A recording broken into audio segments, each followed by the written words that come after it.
up the show tonight.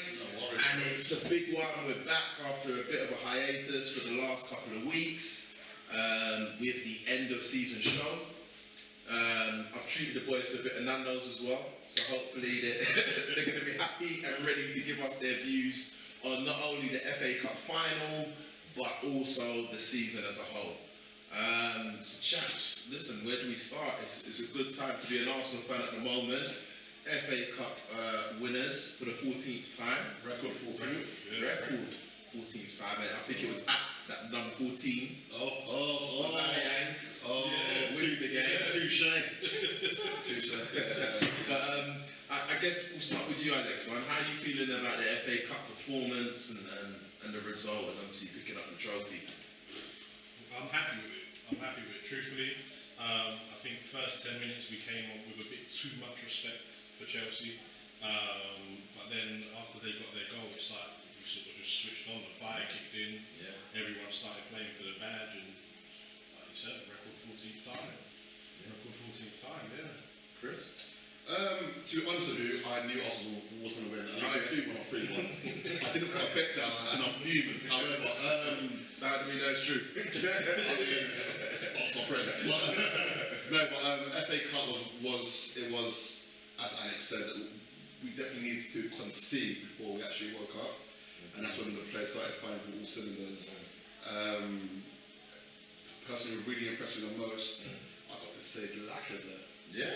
He's very unselfish. He does the quiet work, but the needed work. The dirty work, if you like. I wouldn't say dirty, okay. I'll say unpleasant. Okay. Rather than dirty. But he impressed me. Good to hear. What I will say is I did predict 2-1, and you can check out the Instagram page, like, follow, comment, all of that side of things as well. I did predict Aubameyang and Lacazette to score and Giroud to score for Chelsea. But we got a Pulisic goal instead, and obviously 2 from Aubameyang. For me, first 10-15 minutes, Chelsea were in the ascendancy. Definitely came out strong. Definitely pressed us well. I remember one instance where Xhaka got caught, as he does, in the centre of the flapping about, drowning, letting players nick the ball from him in important positions in the pitch. But once we got over that initial shock, I think we dominated the game for a good 70 minutes. And what I really liked from Arteta, and maybe I'll bring you in on this, Alex, is his strategy in regards to mixing it up. We haven't seen Arsenal go long as frequently as we did in that game. And we played under pressure at the back. But every so often, there was that release valve of that ball into the left-hand channel. Exactly that. You had Maitland-Niles, you had Aubameyang going into that left-hand channel and giving Azpilicueta a really torrid time. What are we thinking about Arteta and how he took on Lampard in terms of the tactical battle? I think, well, clearly he came out on top because we got the title. But I think that's something that we've been missing. A lot of the time throughout the season we concede silly goals because we're trying to play this philosophy of short passing and I'll bring it back to Arteta's post-match interview where he thanked Pep. Pep sometimes isn't scared to play that long ball, and Arteta showed it. We've got the quality, we've got the pace to kick it forward and chase it down. So why not use that to our advantage? Can I just chime in there very quickly? I think it was Kun Aguero or Jesus who scored a goal and Edison assisted him. Yes. There we go. So that once again, going back to that release now in regards to, yes, we kind of tick-tack against our own 18-yard line, but sometimes route one is the best one. And chiming back in there, we were expected to play the short passes. So if we play that long ball, which on a few occasions in that match, you catch the defence off guard. I'll be really honest with you, I had a feeling that Frank was going to go the exact same formation, and I thought there's no way he can outdo us in that situation, just because we've had much more time, and it's been instilled with us with this new coach. So he's came in, and from the offset, it's 3-4-3. So, and then since Frank's been doing the 4-3-2-1 and the 4-3-3 and chopping and changing formation throughout the whole season, they weren't well rehearsed in it compared to us. Which showed. It showed. What I will say, playing devil's advocate, for any Chelsea fans that are watching, no, but on a serious note, what I will say is Pulisic and Aspilicueta getting injured. Yes. You'd argue were major turning points in the game. I would agree, A, captain, and B, your goal scorer is giving you that energy. Yeah. However, once again, devil's advocate as well. If I was Frank, I would have started William. But then again, maybe this is something we'll touch on in the ins and outs section. Okay. Because the talk is potentially he's injured, or maybe he's on the way to Arsenal and they wanted to avoid a situation like Oxlade-Chamberlain, for instance, especially in a cup final. Of course, you know.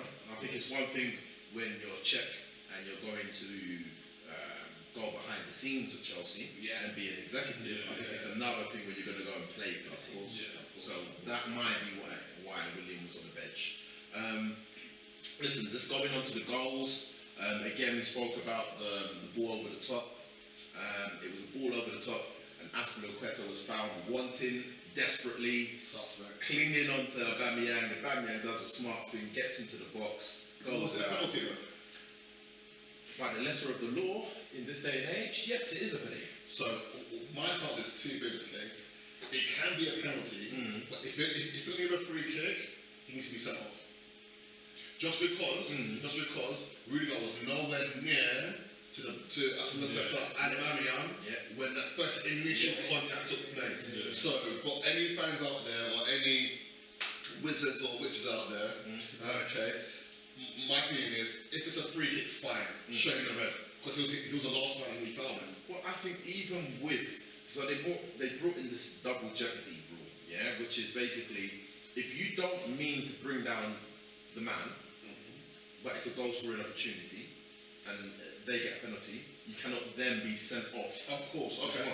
But my argument in this situation is that it was a foul that was made. Does that make sense? He knew what he was doing when he was clinging. Exactly. It was an intention. That's the word I was looking for. So in that sense, Rudiger is trying to recover, but he's nowhere close. No.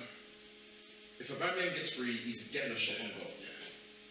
So for me, it's a red card and a penalty. Whether or not Kovacic should have got sent off for the second yellow, who knows? That's a different debate for a different day. But listen, overall, I don't want to spend too much on the FA Cup because it does paper over some of the cracks of our season. I mean, I do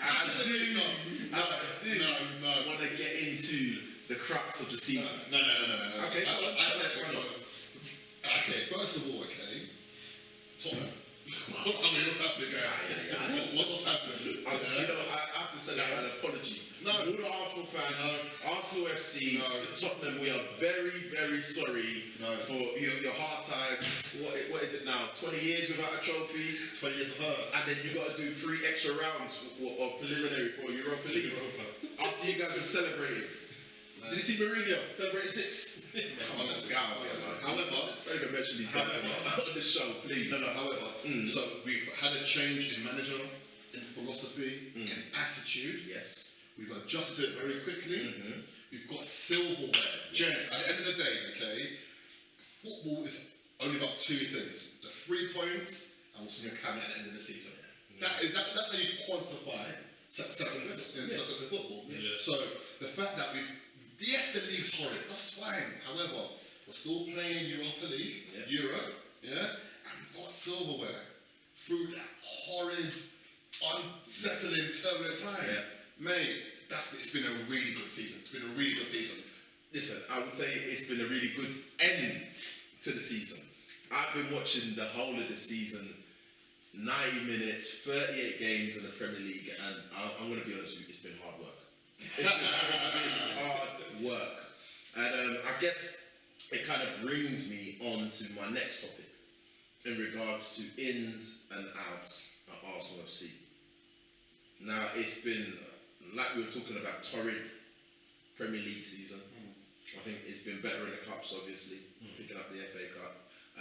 But we haven't functioned as a team for a little while now. We haven't had balance in our team for a little while now. What do we need to bring in? What do we need to get rid of? And that's the conversation now. So, I think Arsenal's problem has always been, I'll opposite through the spine, but not so much on the top of the spine, just the middle and the back. So relate to your body, the top sits at the bottom, your lumbar. We need Listen to the science teacher. we need a solid Sol Campbell, Martin Keown, Tony Adams, Chris. I don't know, you know it, but we need somebody there who just can instantly gets in there and leads. That is it. I mean, Rob Holden, David Luiz, Callum Chambers in there. All our defenders, they're fine, but they need a leader. To hold, just to win Callum Chambers, well done, good header, up, get squeezed. So you know what I mean. Just bringing it onto this debate about ins and outs, and you mentioned David Luiz, and I'm someone I think after the Man City game when we came back from the lockdown, and you had that headless chicken half an hour period where he gave away a penalty, gave away a goal, got sent off. My thinking was get rid of him now. Get rid of this guy. Get him out of the club now, immediately. Book a flight for him. I'll give him a trip. If I'm not giving the trip, I'm sure Alex will. If I'm not available, but he's come back, and with a lot of players. This is what you have to give to Arteta. He's brought a lot of players back from the dead. Now David Luiz, is he the leader that's going to bring through players like Saliba next season?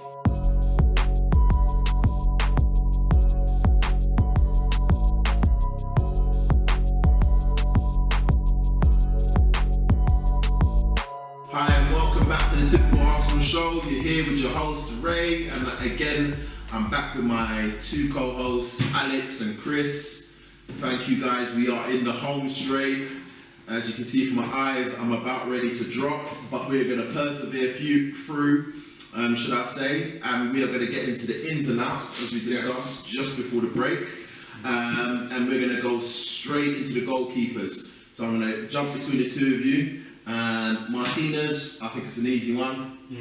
In, out. I'd keep him in, but I wouldn't be surprised if he's out. Okay.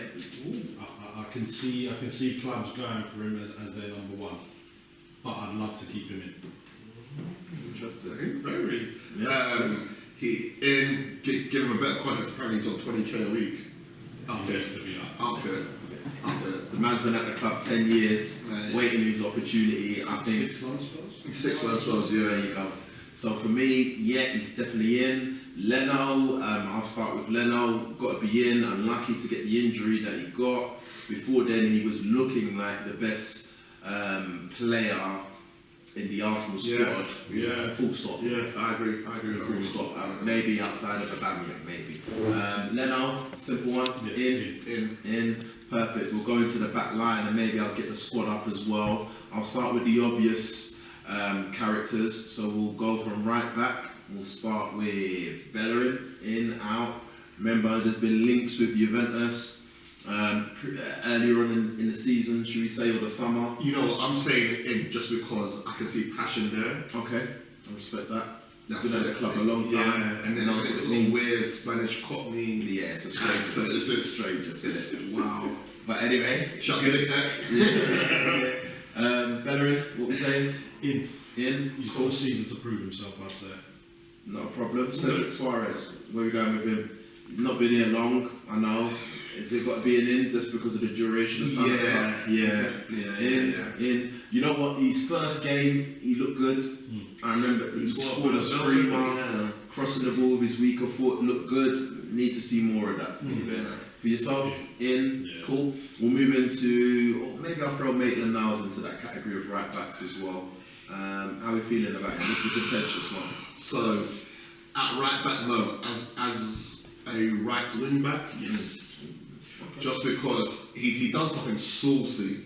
He took on Aspilicueta and just gave him a little croak and a bark. I was like, okay, all right. On the wrong side. There we go. So, and to be honest with you, he does certain really interesting things in certain times. Yeah. But you know what? Just because he's born and raised in Arsenal, I'm saying him. Okay. I don't think it's as simple for me. I don't think he's been consistent since he's broken through into the first team, which is difficult to do at the standard that he's doing it at. And I do think we're going to need to sell players to generate income to look at some of the gaps in our squad, namely in centre midfield and centre back. So I think he could be one of those. From his performances of recent, I wouldn't want him to go, if I'm being honest. But I could see him being a sacrificial lamb. However, you said that he's been at the club for quite a time now. Yeah. However, he's played in so many different positions. Yeah. You have to be honest with the guy. So he hasn't had the opportunity to nail down a position just because he's played centre mid, This is right mid, No right wing back, disrespect. right This back. is the debate we've been having about Maitland-Niles. You was told to play a certain position because you're not getting into the squad in the position that you were. Okay. It's just that simple. You're not going to play centre midfield for Arsenal. It's not going to happen unless it's a Carling Cup and we're winning 3-0 in the first leg or something like that. You know, I just don't see it happening for him in that position. So right back, yeah, cool. Right wing back in the back five, cool, fantastic. But again, like I said, I could see him being sold in the summer. No, I'd agree with you. Yeah? Yeah, I'd like to keep him in, but could be a way to bring some profit. Exactly. Alright, so we're moving to the centre back positions. Socrates, in, out. I don't even think there's a deliberation with this one. Is it in or out, Chris? We're against the time as well. In, okay. Socrates. I'll go out. Out. Socrates is definitely out for me. I think he's out for Arteta as well. Since I don't know when, I think the lockdown, he's maybe played 10 minutes of football. I don't think the manager fancies him. He's not the type of centre back that I think Arteta would typically go for. I think he's looking for more ball players at the back that are more comfortable on the ball. Well, like So, what's that got to do with Arteta? Shout out to Solskjaer for that one. Jeez. Alright, so we'll move on. Centre backs. David Luiz. He's just signed a new contract. He's going nowhere, to be honest. But if you had the choice, I'll keep him. Only if you've got another player and a key marquee defender in. so we're talking about Saliba maybe, who's looking like the young kind of marquee signing. The thing is, you put David Luiz next to him as the leader, you know, and then you put him out there as the kind of the second in command, following the instructions. Man, and that's putting out it. the fighters. Yeah, pretty much. I disagree because Luiz and Thiago Silva at PSG at one point, and they got along really well. Yeah. Was it Luiz and Kano and Terry at Chelsea? They got along really well. So I think Luiz needs another really good player for him to be really good. Listen, I don't disagree at all. I don't think David Luiz is the right man for the job, but from the whispers that I hear behind the scenes, he's very influential. Yeah, I can see that. I can see that. Very influential. I can see that. He's I a can see big that. character. I can see And that. he seems to be a leader in the squad. Yeah. You know, and yeah, I could see him being that character for the squad next season anyway. Okay. Outside of that, who knows? So we'll move on. Maybe to Mustafi.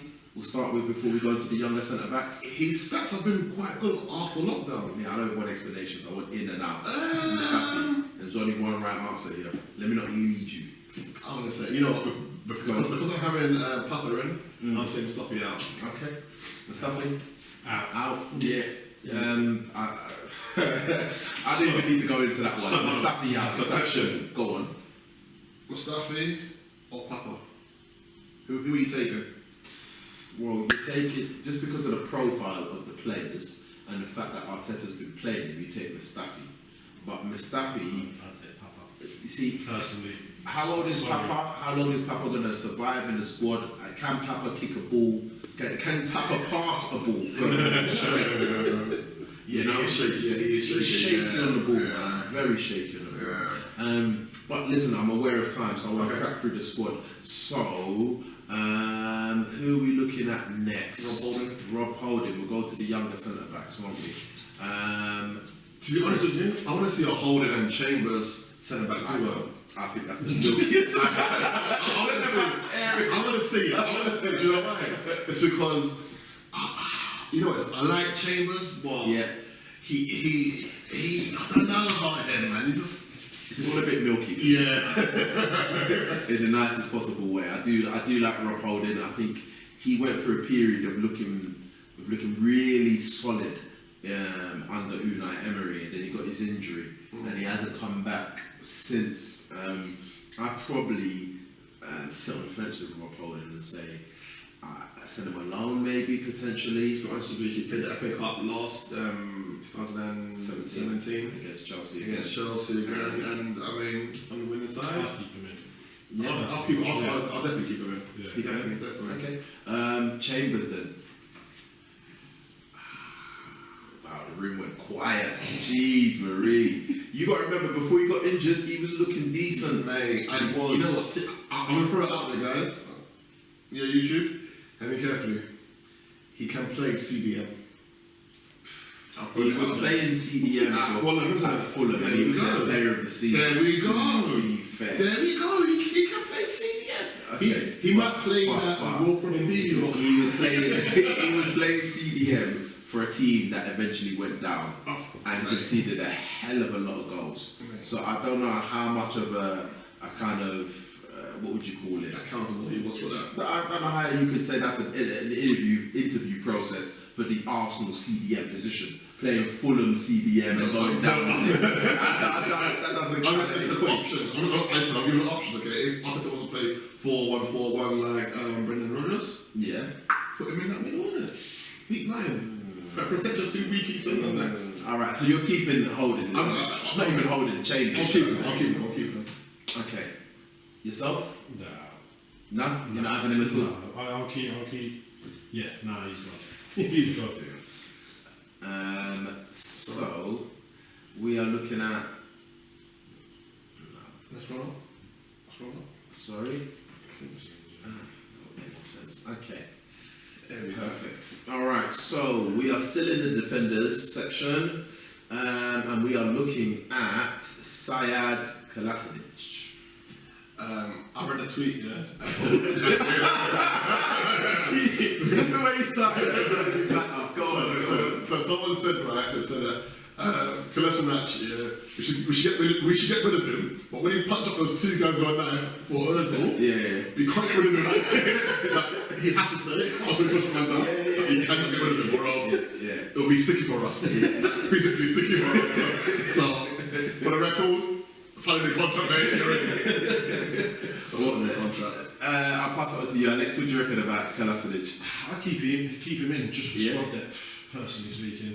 And also, if you're playing 4-3-4, we definitely need another. Yeah.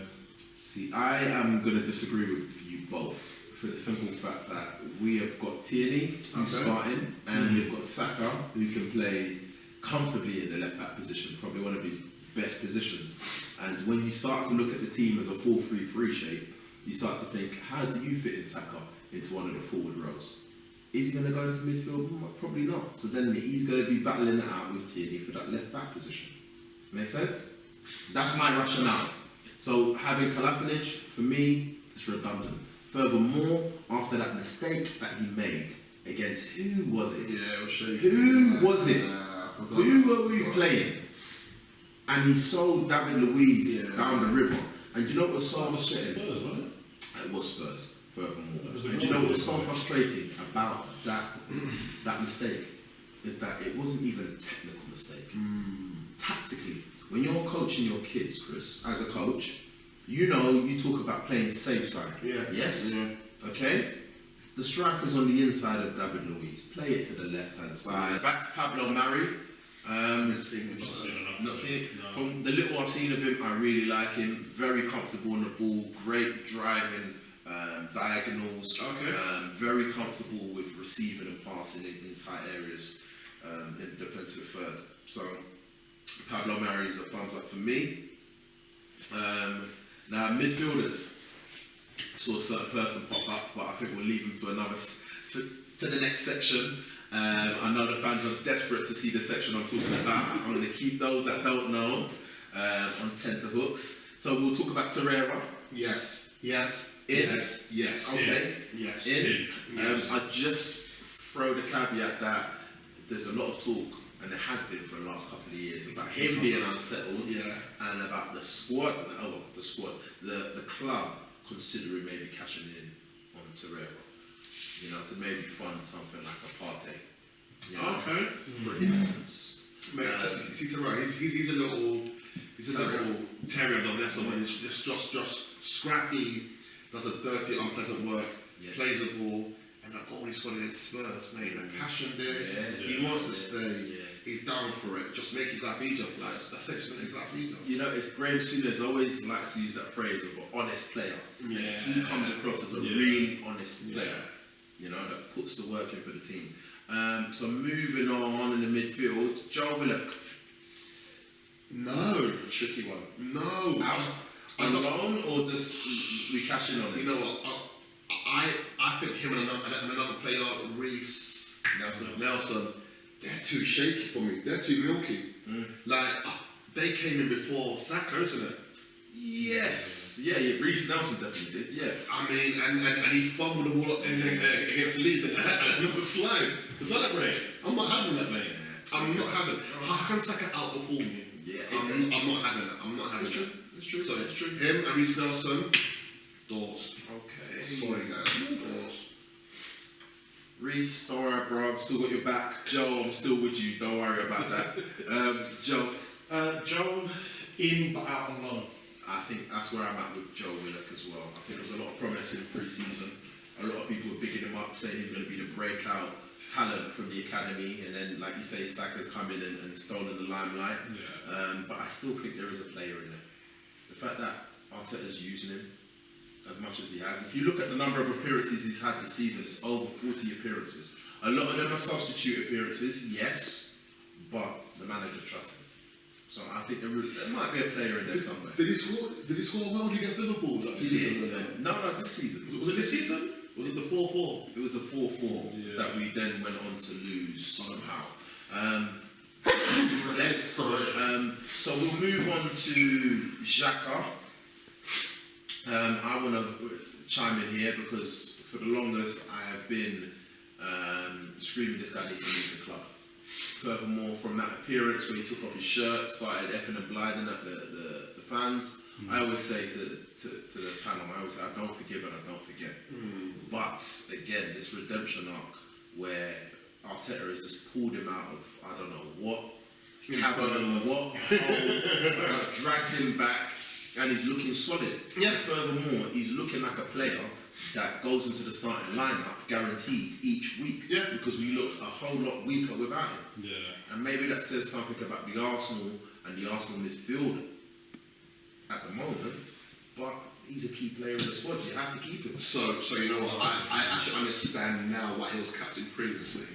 Yeah, and again, It he's makes another one sense. that's good in the dressing room. It makes has sense. respect for the squad. And he seems sensible. He seems sensible now anyway. Yeah.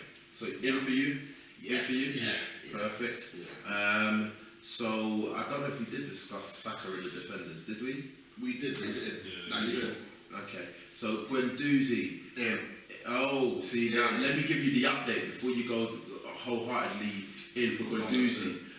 Guendouzi has refused to play for Arsenal for the last 2-3 weeks since that incident with Brighton, where he went over to Mopay And show it to him. and you know what, he said to him, "Oh well, I make more money than you ever will make." So from then he was told to apologise. He didn't apologise, and then refused to then come into the squad because Arteta said, "You know what? You don't apologise, you don't play."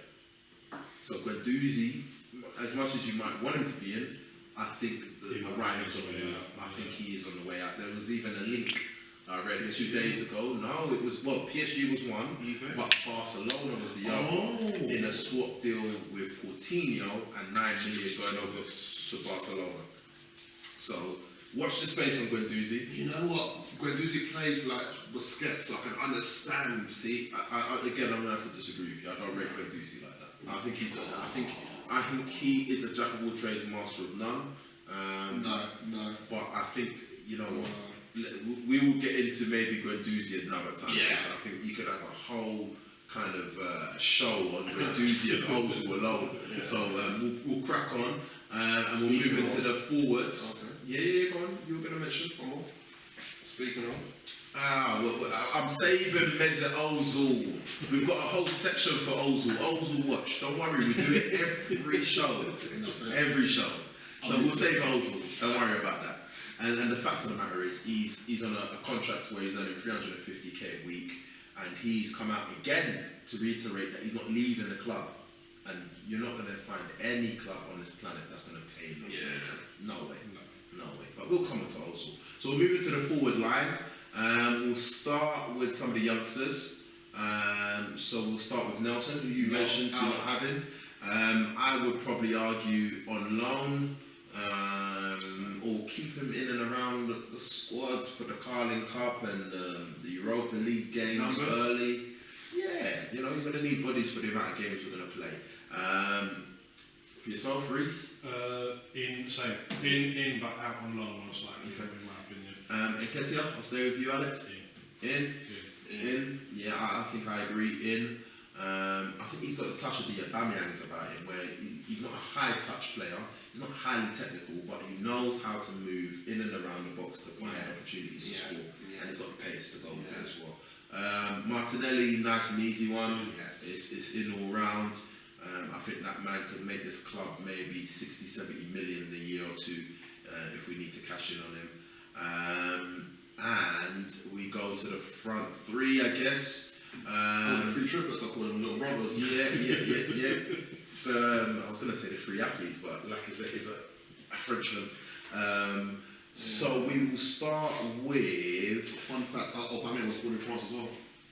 True. But he plays for Gabon because his dad played for Gabon as well, and he wanted to emulate him. Okay. So they've all got a link to France there. Yeah. Even Pepe with Ivory Coast. So we'll start with Lacazette. In. It was looking shaky for me, to be honest.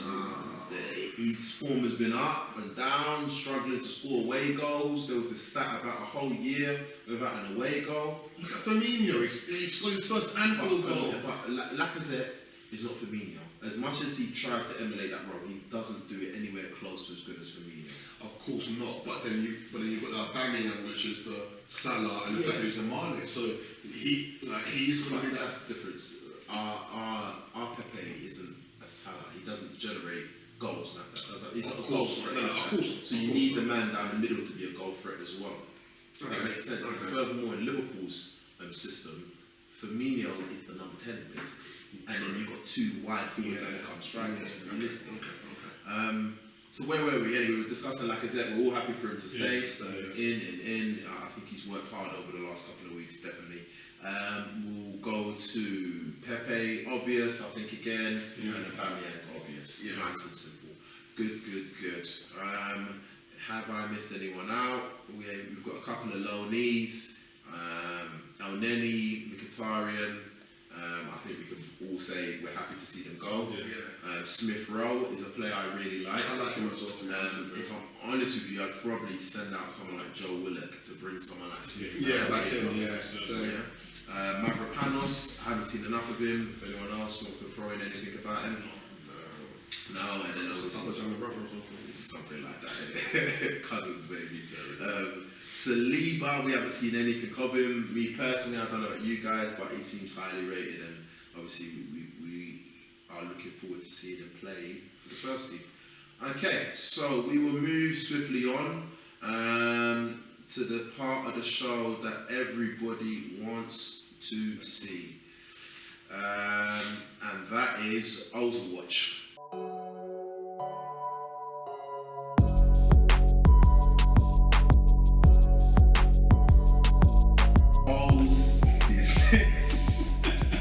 The key dribbles, the key passes, the heat map, all of that type of thing. So, disclaimer, go on. Data is only as valuable because context behind it. Okay, so the context is Mesut Ozil hasn't played. That's the context. So the stats are 0, 0, 0, 0 assists, 0 goals in who knows how long.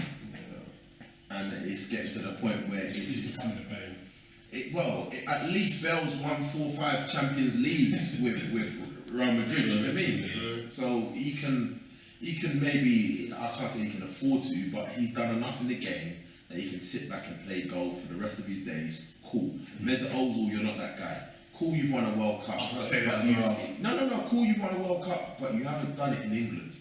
And you've been in England for a good 5 years now, comfortably. And what's more frustrating than anything, and why I have to bring him up, is that we've got a squad, or we're in a period where we are dying for creativity, dying for it. Whereas we used to have about 6 or 7 number 10s in the squad, we can't find one, and still a new manager, the third manager this season, doesn't want to put him in. Where do we go with that? If I could get him out of the club, I would, but I think it's highly unlikely. So then my question is this, okay? Go on. If you have to play him as an Ozil, so you have to play him as an Ozil as a team, obviously. Yeah. That's How would you structure your team? Well, this is the problem. You have to play a 4-2-3-1. Of course. So who will be the one striker, the 2 wingers, and the 2 holding? Well, in our system, just generally from what we've been doing, you're looking at Lacazette up top, Aubameyang left, Pepe right, and then Ozil in behind. And behind Ozil, those 2 behind Ozil. It would be your Xhaka and your Ceballos. Okay. And on the odd occasion when we did get something close to that formation, it didn't work. It didn't work.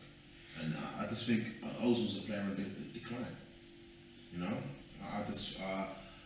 I really wish he would just leave the club with some respectability, for the simple fact that he is hamstringing us from getting another number 10.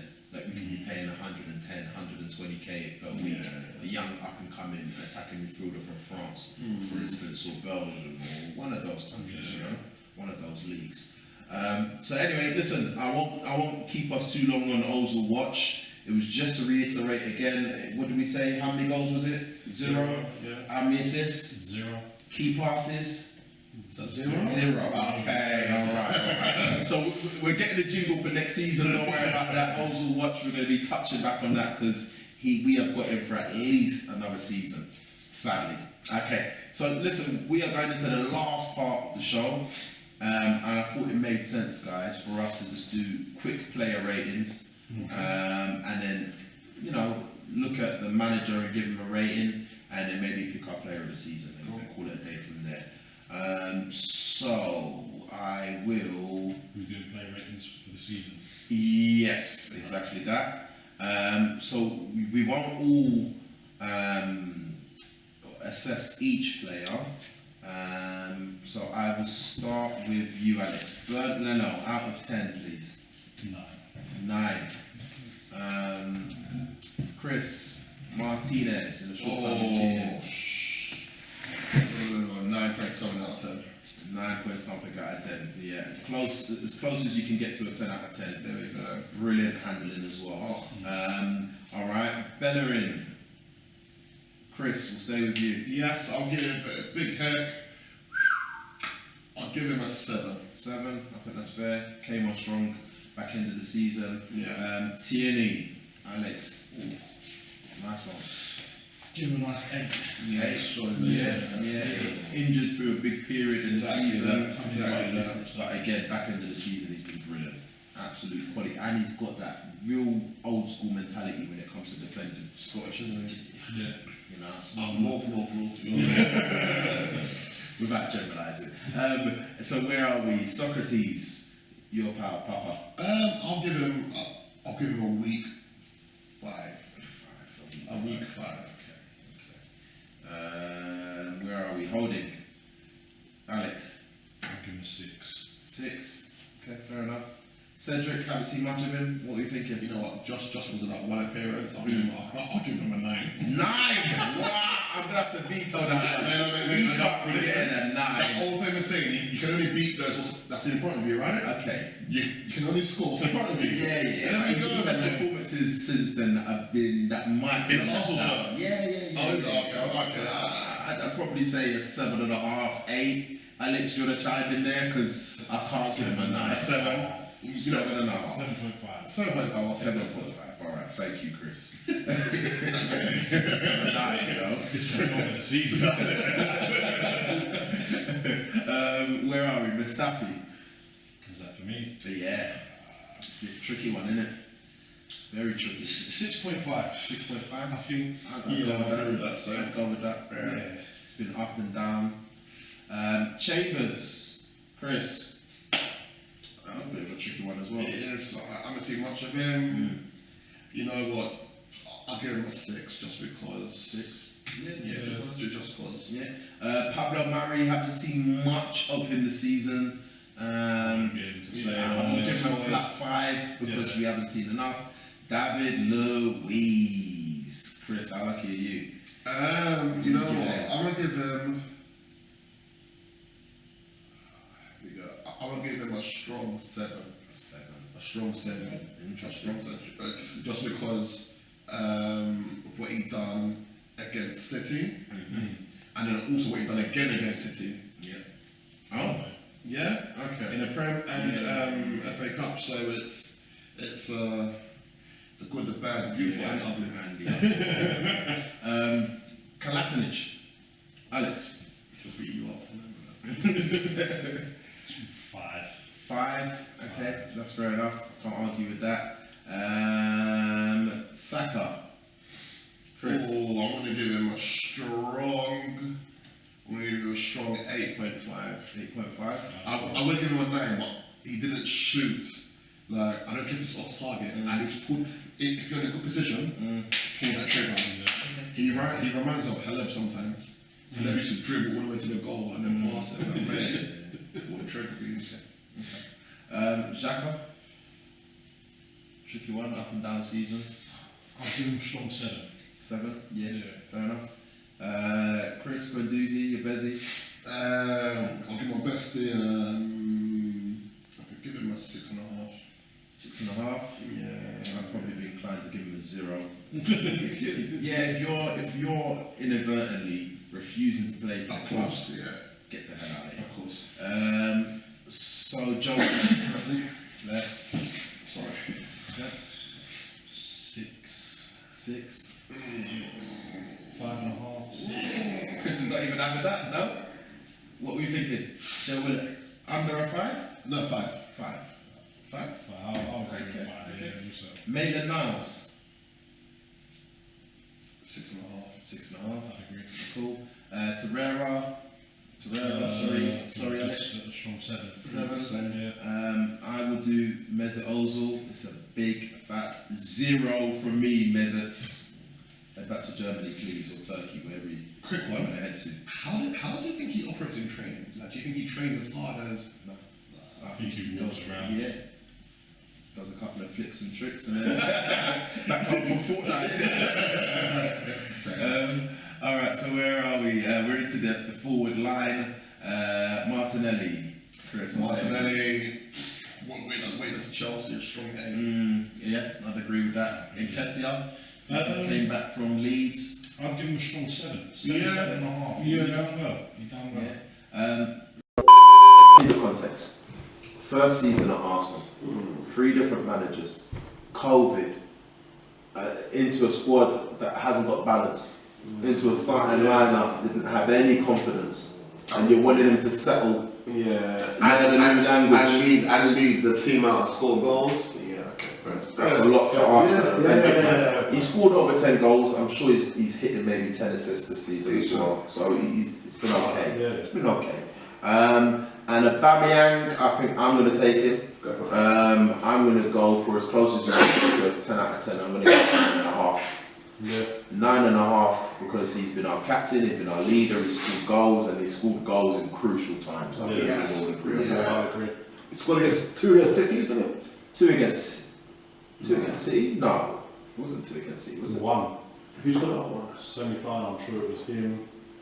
Didn't Saka get one in the semi-final? No, Saka didn't play. It might well have been about it. It was 2. It's got 2 against City. Because he carried us through the semis and the final. Yeah. You know what? I'm gonna throw a 9.9 out there. 9.9, as close as you can get to the 10. Man. Because he has been our talisman this season. He's been excellent. Yeah. And God willing, he signs the contract as well and stays with the club ongoing, you know. Alright, so we are literally just about to finish up, guys. I know I've kept you for quite a while. Much appreciated for your time. And the Nando's. Yeah, very important. Alright, so we have got manager rating and we've got player of the season. So I will start with you, Alex, for your manager rating. What are we giving Arteta? Simply for the way he finished, I'll give him a 7.5/8. Okay. Simply because he finished on a very, very high for us. Okay.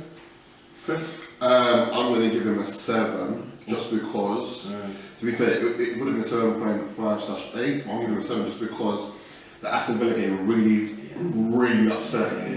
Really, and once again, that's typical Arsenal, isn't it? Yeah. You beat the two big guns, Yeah. and then Aston Villa struggling for survival. I mean, granted, they might have a bit more tenacity and They were fighting for their lives. Yeah, of course. Man, you're Arsenal. Yeah. I agree. So I'll say a 7. I'll say a strong, wholehearted 7. Alright. I think for me, I've been up and down with Arteta over this whole period since he's come in. I think I'm inclined to agree that a 7.5 is fair. I think Saka. I'll be honest. Yeah, breakout academy player. Yeah. Excellent season to be Yeah, honest. and also Excellent. done a job at left back. Yes. He carried the team through a lot of games at his young age, and a lot of people were saying that he's the future of Arsenal, as well as he's so young.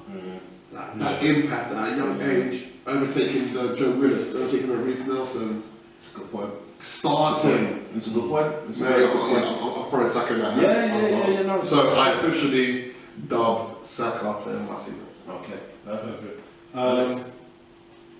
lot of similar players to Chris, to be fair. Big mentions to both Leno and Emi. Yeah. Leno saved us countless times. Emi come in and done the same, pretty much. Yeah. So shout out to Arsenal's goalkeeping coach as well.